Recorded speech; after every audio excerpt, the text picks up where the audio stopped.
Harley Quinn DC universe की most toxic characters में से एक है। बैटमैन एडवेंचर से लेके न्यू 52 इनफैक्ट आज तक भी हार्ली को अपनी पागलपंती के लिए जाना जाती है। उसकी मैडनेस की वजह से ही वो इतना पॉपुलर है और कहीं ना कहीं जब से मॉर्गेट रॉबी इस कैरेक्टर को प्ले कर रही है तब से हार्ली बस कॉमिक्स में ही नहीं डीसीयू में भी मोस्ट आइकॉनिक कैरेक्टर बन चुकी है। और कॉमिक्स की बात करूँ तो क्या मोस्ट चूतिया पर्सन है वो। वंडर वुमन से लेके नाइटविंग इनफैक्ट पर्सन आई भी साजाम को भी अपने प्यार में फंसा लेती है। पर्सनालिटी कुछ ऐसी है कि मुझे ये चाहिए तो चाहिए। अपनी मंजिल को पूरा करने के लिए वो किसी को भी मार सकती है एक्सेप्ट जोकर को छोड़ के, क्योंकि मिस्टर जे के बारे में वो कुछ ज्यादा ही प्रोटेक्टिव है, दिल से प्यार करती है। अब हाँ, मिस्टर जे भी बहुत ही पॉजिटिव बंदा है। Most of the time joker Harley को एक प्रॉपर्टी की तरह ट्रीट करता है। तो इसी के चलते मैं आज इस वीडियो में हार्ली क्विन की टॉप 10 मोस्ट टॉक्सिक रिलेशनशिप के बारे में बताऊंगी। तो और क्या, चलिए शुरू करते हैं।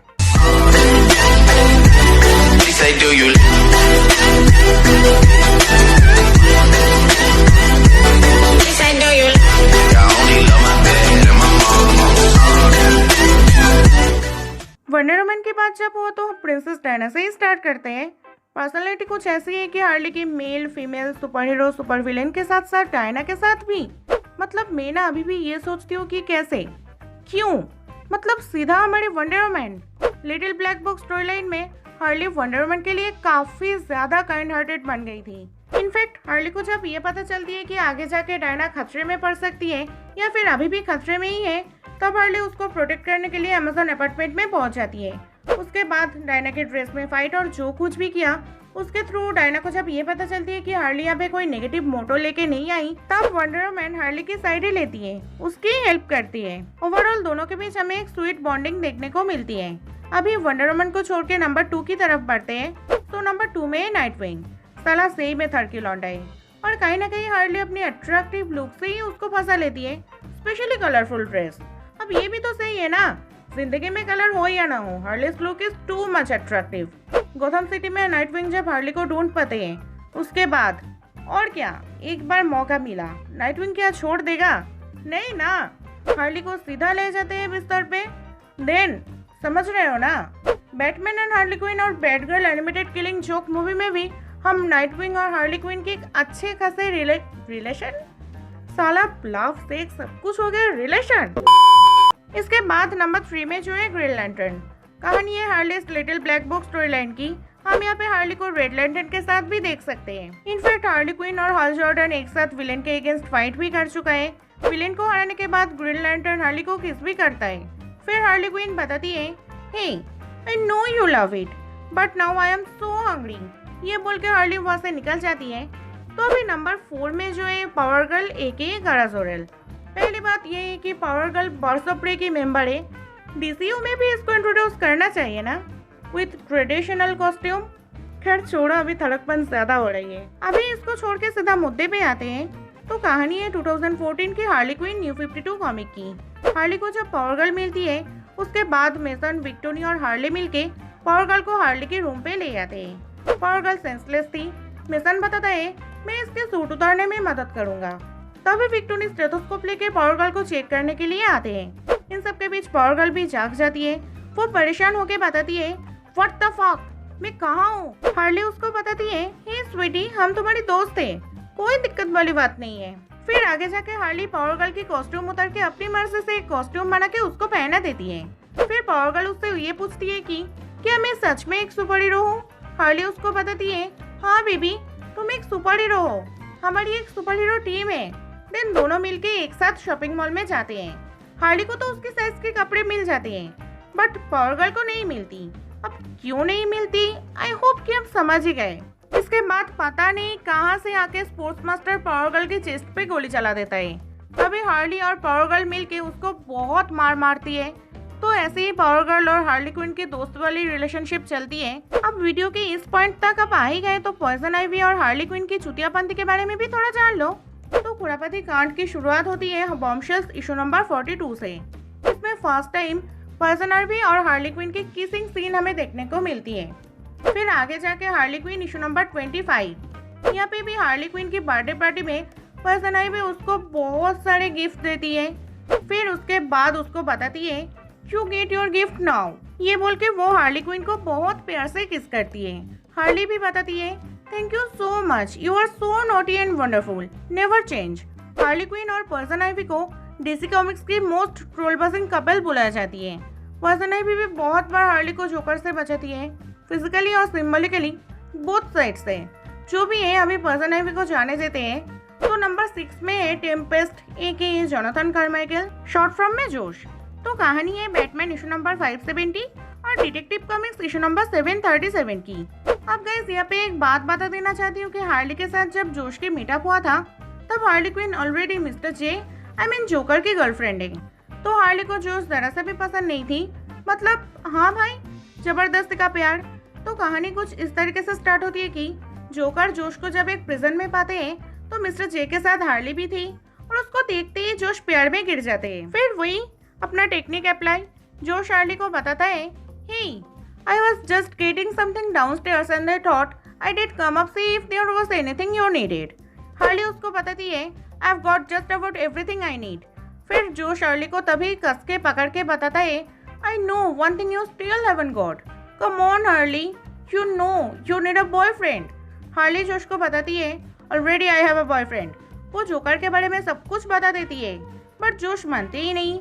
आगे जाके हार्ली उसका ऐसा हरकतों के लिए बहुत मार मारती है। तो हार्ली और जोश की कहानी कुछ इस तरीके का ही है। अभी नंबर 7 में है लोबो एके अनप्रोनाउंसेबल। इसका फर्स्ट अपीयरेंस है Omega man issue number 3, but Harley Quinn के साथ घपाघप शुरू होती है Harley's little black book issue number 6 से। घपाघप क्यों? क्योंकि ओपनली सब कुछ हो चुकी है।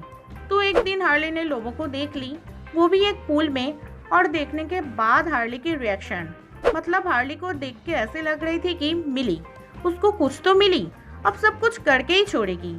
फिर और क्या, हार्ली के दिमाग में आती है सेक्स के बाद तो करके ही छोड़ेगी ना, मतलब यार इतनी गहरी लेवल में जाके। और एक बार क्या हुआ था कि हार्ली सो रही थी तो उसके सपने में आया लोबो। हार्ली एग्जैक्टली सपने में देख रही थी कि वो लोबो के साथ कर रही है। जब आंखें खोली तो उसके सामने लोबो ही थी और रिएक्शन देखा हार्ली की। लोबो उसको ये बताता है कि Let's do again. At this time, let's add more spikes and a brick rubber. फिर होता है, चलता है। इसके बाद नंबर 8 में है Gotham night, the vengeance, the Batman. Batman के बारे में क्या ही बताओ, 54+ रिलेशनशिप है। अब बात हार्ली क्विन से रिलेटेड है तो समझ ही सकते हो। कहानी है 2005 की बैटमैन हार्ली क्विन कॉमिक्स की। हार्ली क्विन एक बोट में आई एम द क्वीन बोल के चिल्लाती है और कैप्टन आके उसको रोक लेता है। बोलते हैं ऐसी हरकतें मत करो, रेलिंग पे खड़ा नहीं होना। फिर ये दिखाई जाती है कि बैटमैन एनिमल चैरिटी ऑर्गेनाइजेशन में जा रहा है और लफड़ा यहाँ से ही स्टार्ट होती है। कंडीशन कुछ ऐसे ही थी कि ऑर्गेनाइजेशन में सबसे ज्यादा ऑक्शन जो करेगी उसको बैटमैन की तरफ से एक डेट मिलेगी। हार्ली को जब इन सब के बारे में पता चलती है तो हार्ली भी सोचती है कि मुझे भी ऑर्गेनाइजेशन में जाना है, लेकिन उसके लिए तो पैसे की जरूरत है ना। हार्ली भी अपनी टेक्निक यूज करने लगती है, वही लूटपट मचाती है, बट वो ये सब रात में करती है। तो दिन भर हार्ली सोती ही रहती है और सपने में आते हैं बैटमैन। फिर सपने में ही सब कुछ हो जाती है, मगर थोड़ी देर बाद सपने में ही वो बैटमैन को गोली मार देती है। क्यों? क्योंकि ब्रूस हार्ली से 36 बच्चे चाहते थे। 36, समझ रहे हो? इसके बाद हार्ली जाग जाती है। फिर $1 मिलियन कलेक्ट करने के बाद वो ऑर्गेनाइजेशन में जाती है। बैटमैन भी आते हैं सूट बूट पहन के। ऑक्शन स्टार्ट होती है। फाइनली सबको बीट करके हार्ली जीत जाती है विथ $1 मिलियन। बैटमैन और हार्ली डेट के लिए जाने ही लगती है, तभी डाकू उन दोनों की चूतिया करने के लिए आ जाते हैं। बैटमैन सीधा किडनैप्ड। फिर हार्ली क्विन पर्सन आइवी की मदद से बहुत ही मुश्किल से ब्रूस को छुड़ा लेती है। हार्ली बैटमैन को बताती है, भूलना मत, तुम्हें मेरे साथ एक डेट पे भी जाना है। देन एट लास्ट हार्ली और ब्रूस डेट पे जाते हैं और दोनों दुनिया की मोस्ट पैशनेट गुड नाइट किस करती है। तो बैटमैन और हार्ली क्विन की लव स्टोरी कुछ ऐसी ही है। अभी नंबर 9 में जो है मिस्टर जे का ये लेस्बो वर्जन, बेनिका स्टिप्लेज। इतना तो समझ गए कि कहानी मेन यूनिवर्स की नहीं है। एक अल्टरनेट यूनिवर्स में बेनिका और हार्ली क्लोज हो चुकी है। इन अर्थ इशू नंबर 37 हार्ली को देखते ही बेनिका प्यार में फंस जाती है। दोनों की एंगेजमेंट भी हो चुकी है। हार्ली को एंगेजमेंट रिंग पहनने के टाइम बेनिका उससे ये बताती है कि keep this on always, it will build up our relationship. अब आगे क्या? एंगेजमेंट हो चुकी है तो शादी क्यों बाकी रहेगी? वो भी हो जाते हैं। आफ्टर मैरिज बेनिका हार्ली को अपनी फीलिंग शेयर करते हुए बताती है कि I have never feel the way that now I feel with you. तो ऐसे ही कुछ हार्ली और बेनिका की रिलेशनशिप, लेस्बियन जोकर की बात हम कर ही लिए तो एट लास्ट अमेंडा वॉलर का भी बात कर लेते हैं। मैं पहले ही बता चुकी हूँ, जोकर हार्ली को एक प्रॉपर्टी की तरह ट्रीट करता है। मोस्ट ऑफ द टाइम उसको यूज किया है, बट फिर भी हार्ली जोकर को दिल से प्यार करती है। इनफैक्ट हार्ली की शर्ट में भी लिखा हुआ है गिफ्ट ऑफ जोकर। और भी अच्छे से समझने के लिए बैटमैन असल्टन आर्कम एनिमेटेड मूवी को ही ले लो, जहां हार्ली विदाउट जोकर बहुत आगे बढ़ चुकी थी।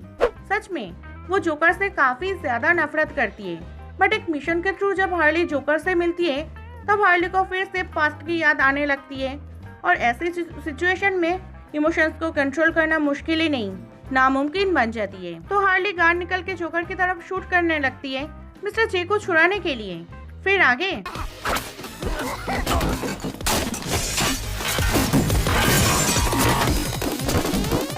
Gotham city sirens issue number 19 में भी हार्ली को जब जोकर की याद आती है तब हार्ली बहुत ही ज्यादा डिप्रेस्ड हो जाती है। वो सोचने लगती है कि जोकर ने उसकी पूरी जिंदगी खराब कर दिया। अब हार्ली जोकर को खत्म करके ही छोड़ेगी। रेडी होके गन्स लेके निकल जाती है, मगर मिस्टर जे के पास पहुंचने के बाद ही वो फिर से इमोशनल हो जाती है। मिस्टर जे भी सक्सेसफुल, उसका काम ही तो है हार्ली को इन्फ्लुएंस करना, वो यहाँ पे इजिली हो जाते हैं। तो ये थे हार्ली क्विन की टॉप 10 मोस्ट टॉक्सिक रिलेशनशिप्स। बाकी और भी है, जैसे कि डेडशॉट, शज़ाम, ग्रीन एरो वगैरह वगैरह। तो हार्ली क्विन की ऐसे रिलेशंस के बारे में आपका क्या कहना है, आप क्या सोचते हैं, वो भी कमेंट सेक्शन में हमें जरूर बताना। बाकी वीडियो पसंद आया तो लाइक एंड शेयर वो भी कर देना। मिलती हूँ आपसे अगले वीडियो में। Till then stay safe, stay awesome and देखते रहिए सुपर ऑड।